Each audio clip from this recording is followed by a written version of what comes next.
I kept getting disturbing stares from an old couple at a restaurant, and when I found out why, it destroyed me. I used to go to this diner every Saturday morning for breakfast, and it was an otherwise lovely place, except for this one specific old couple. They were there at the same time as me every Saturday morning too, and for the majority of my meal, I'd catch the woman glancing over or even downright staring at me. Now, I used to dress very alternatively, so I was used to getting weird looks from strangers, but the way she looked at me was so different to anything I've experienced. The first time she ever looked at me, she teared up and almost started crying, and after she turned back around, the man just placed his hand on her shoulder. He too had red eyes, and I saw him mouthing, "I know it hurts, honey." I saw them again next week, and once again the old woman teared up after looking at me. This went on for another few weeks, and every time I'd scratch my head wondering why she was crying at the sight of someone she never knew. Well, after one particularly emotional breakdown, she excused herself to the bathroom, and while she was gone, I saw the old man get out of his seat. He made his way towards me, and when he got close, he firstly apologized. He told me he was sorry to interrupt my meal, and he was also sorry about his wife. He said he had noticed her actions make me uncomfortable, and so he felt the least I deserved was an explanation. I told him, "Okay, I'm listening," and he cleared his throat before speaking. I could tell he was pushing back tears. After taking a moment, he went on to say, "I know this is a heavy thing to dump, so brace yourself. So I'm sure you can guess that that woman there is wife. And the thing my wife has always wanted most is to be a mother. Sadly, doctors always told her she'd never get pregnant.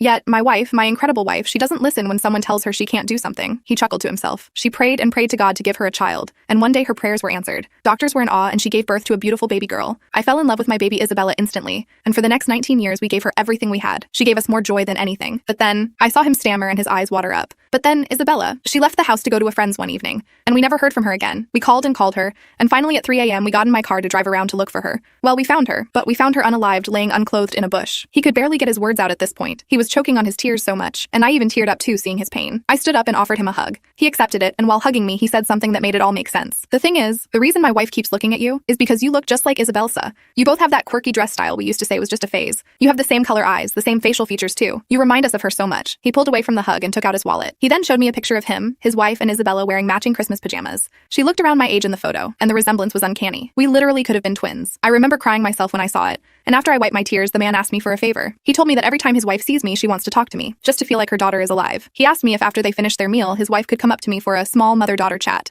"You don't even have to tell her what you're actually doing in life. Please just talk to her. Make something up." I told him I'd be glad to do that, and he went back to his table after one more hug. And indeed, after their meal, the woman came up to me. We had a 5-minute conversation about how I was doing in life. I told her I was a director at a fashion firm now, and she just smiled. I always knew my baby girl was so smart. I always said you'd achieve great things, Izzy sweetie. When she stood up and walked off, she hugged me and told me to keep pushing, because no matter how hard it gets, she knew her Izzy was too strong of a soul to let life beat her. Those words stick with me to this day.